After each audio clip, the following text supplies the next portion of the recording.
নমস্কার, আমি doctor Prosenjit Dutta, orthopaedic surgeon. আজকে আমি কথা বলবো গোড়ালি ব্যথা নিয়ে। আমাদের মধ্যে অনেকেই সকালবেলা ঘুম থেকে উঠে যখন প্রথম মাটিতে পা ফেলি তখন কিন্তু প্রচণ্ড গোড়ালির ব্যথা হয়। তারপরে হাঁটতে হাঁটতে সেই ব্যথাটা কমে যায়। আবার অনেকক্ষণ রেস্ট নেওয়ার পর বসে আছি অনেকক্ষণ, তারপরে আবার কিছুক্ষণ পর গোড়ালি ব্যথা শুরু হয়, আবার হাঁটতে হাঁটতে কমে যায়।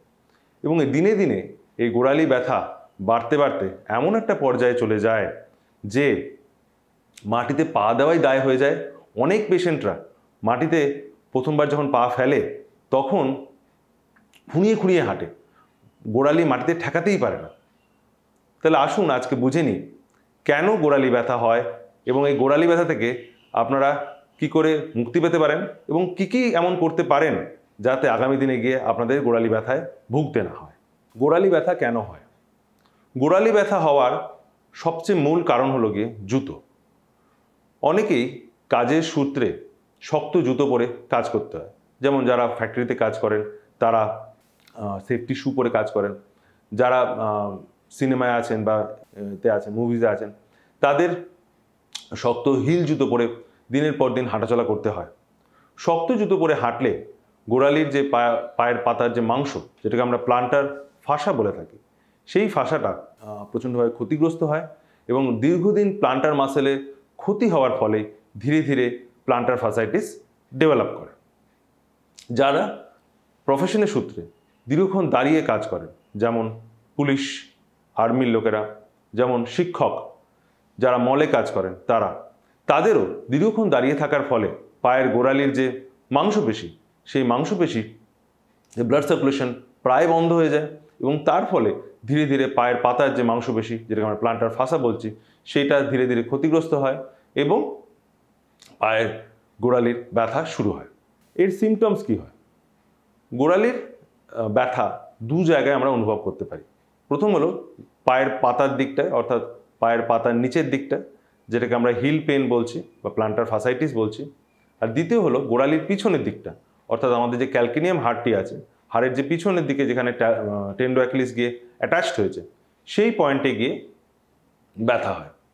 এই দুটো জায়গায় প্রথমে অল্প অল্প ব্যথা থাকে এবং পরবর্তীকালে ধীরে ধীরে ব্যথা অনেকটাই বাড়তে থাকে এবং পরবর্তীকালে চলাফেরাও দায় হয়ে যায়। কাদের এই ব্যথা বেশি হতে পারে? কোন কোন পেশেন্টদের এই ধরনের ব্যথা বেশি হয়?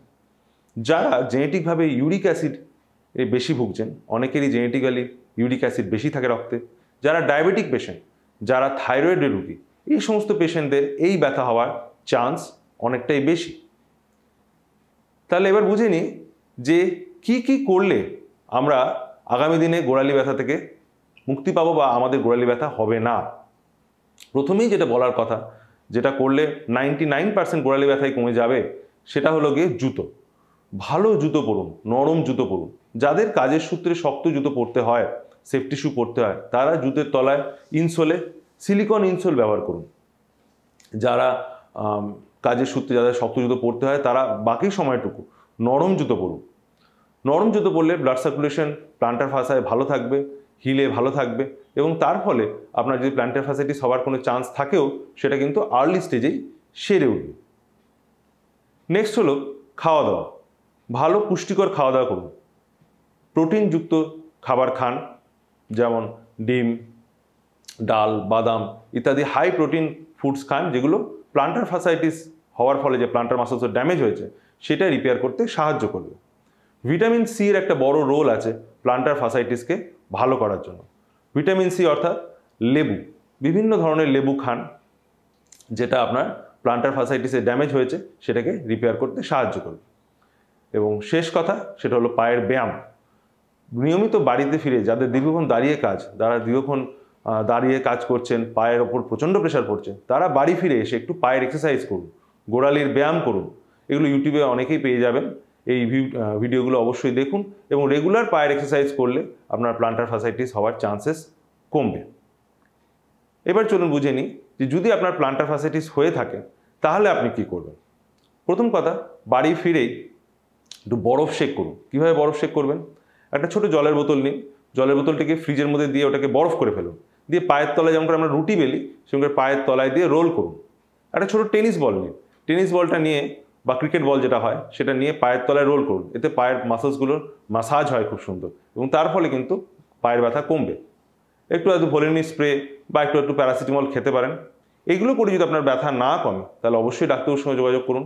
ডাক্তারবাবুরা, অর্থোপেডিক ডাক্তারবাবুরা এটা দেখে বিভিন্ন রকম ওষুধ দেন, ওষুধেই বেশিরভাগ ব্যথা কমে যায় এবং এতেও না কমলে আমরা সাধারণত ইনজেকশন দিয়ে থাকি গোড়ালিতে, সেটা খুব কম পেশেন্টেরই দরকার হয়।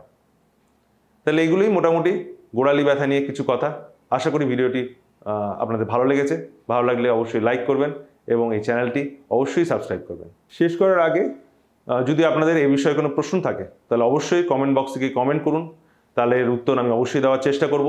এবং এছাড়াও যদি অন্যান্য কোনো টপিকে আপনাদের ভিডিও শুনতে ইচ্ছা করে তাহলে অবশ্যই কমেন্টে জানান, আমি অবশ্যই সেই ব্যাপারে ভিডিও বানানোর চেষ্টা করব। তাহলে আজকের মতো আসি, নমস্কার।